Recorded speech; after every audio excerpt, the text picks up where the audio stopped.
hard to contact juggle. But it is a passion fruit. So that's the fruit of the day, is this guy here. Passion fruits are not very common where I'm from in America, but they are used all over the world, and I've seen these before at gourmet markets in the US and New York, but they're always very wrinkly whenever I find them. Like, they've been sitting around for a while. This one I got fresh. It's starting to wrinkle a little bit, and like many fruits that I've come across, it has signs of bugs now. If you see that little hole right there, there's probably a bug in there, there's probably a bug in there. So when I open this up, it might be full of bugs, and I might not want to eat it, but still going to talk about it either way. The flower from the passion fruit is probably the most interesting thing to talk about. During the 15th and 16th century, Spanish missionaries used the flower of the passion fruit to illustrate the Passion of Christ. I used to think that passion fruits were called passion fruits because they were used as an aphrodisiac, but apparently I was wrong about that. They were used to illustrate the Passion of Christ because of several features of the flower. The 10 petals and sepals represent the 10 apostles. Now, if you know anything about Jesus, you should know that there were 12 apostles. Well, Peter and Judas aren't allowed to be petals or sepals because they denied and betrayed Jesus, respectively. The tendrils represent the whips that were used while Jesus was carrying the cross. The filament, it's called the corona that encircles the flower, represents the crown of thorns. The 3 stigmas represent the 3 nails that were used in the crucifixion. The pointed leaves represent the lance. The lance was stuck in his side. The 5 anthers represent the 5 wounds. 4 wounds caused by the nails, and 1 caused by the lance. The ovary of the flower, if you squint really hard at it, it kind of looks like a little holy grail. And the grail was used supposedly to collect the blood that came out of Jesus' side when he was stuck with the lance. Yeah, that's what it says. So I guess the flower is where the name comes from and not the fruit itself. But yeah, saying that, I'm going to open this guy up and show you what it looks like. It's very light. I didn't say it before, but these are very light. And I actually heard air escaping when I just cut it. I don't know if you heard that, but I guess there's a lot of air in here. Oh wow, that's very strong smelling.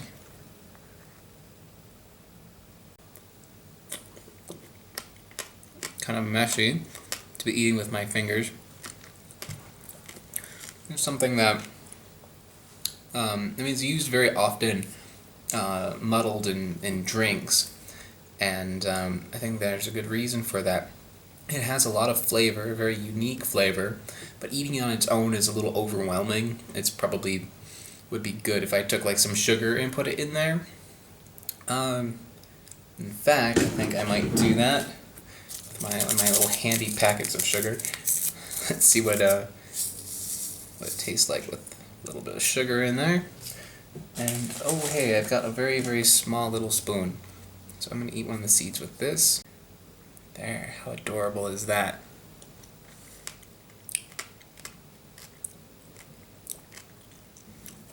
Yeah, that's nice. Very nice.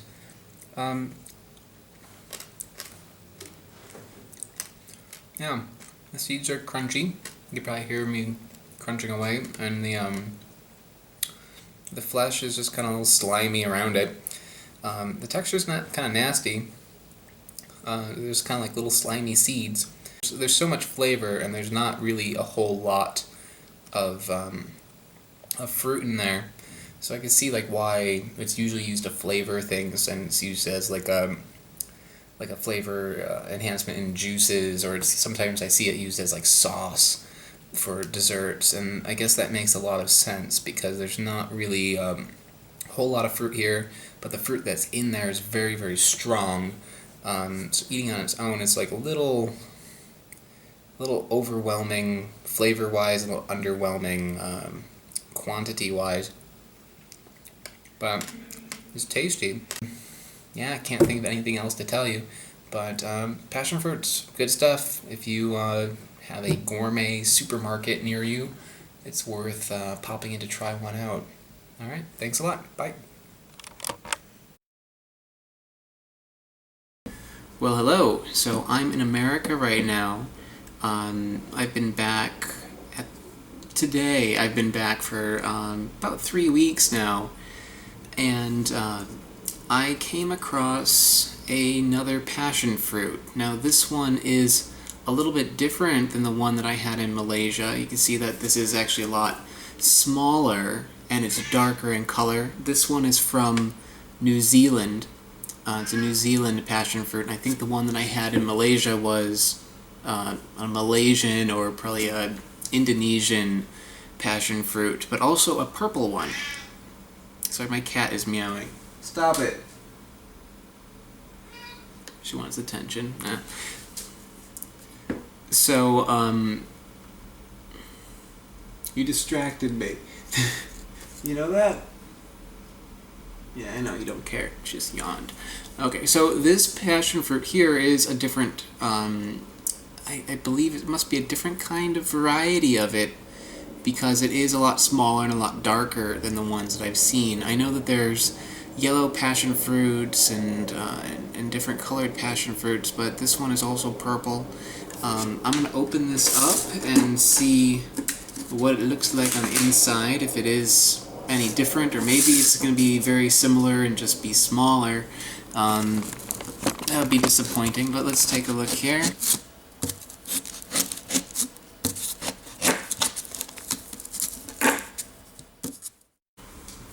Alright, so let's talk about taste. I've got a real spoon this time.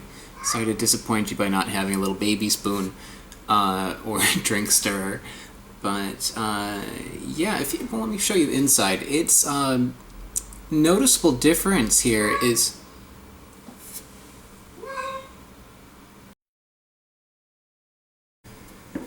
a little distracted because in changing the footage there, my cat, who's been trying to get attention, just coughed up a hairball. Yay! So I'm going to just kind of focus on the lovely aroma of passion fruit and not think about it. Okay, so the let me show the inside here. This inside, it's different. If you can see here, the white portion is significantly smaller than on the larger one that I had before. And you also can see that the seeds are very tightly packed together, and on the one I had before, there's a lot of air inside. It smells about the same, I want to say, maybe a little different. I did have the other passion fruit just like a month or a month and a half ago, so let's see if I can tell the difference.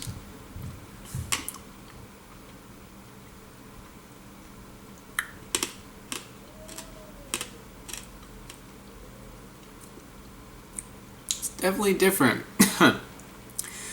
It is stronger. It's much stronger. I know last time I had some on its own and then I had some with sugar.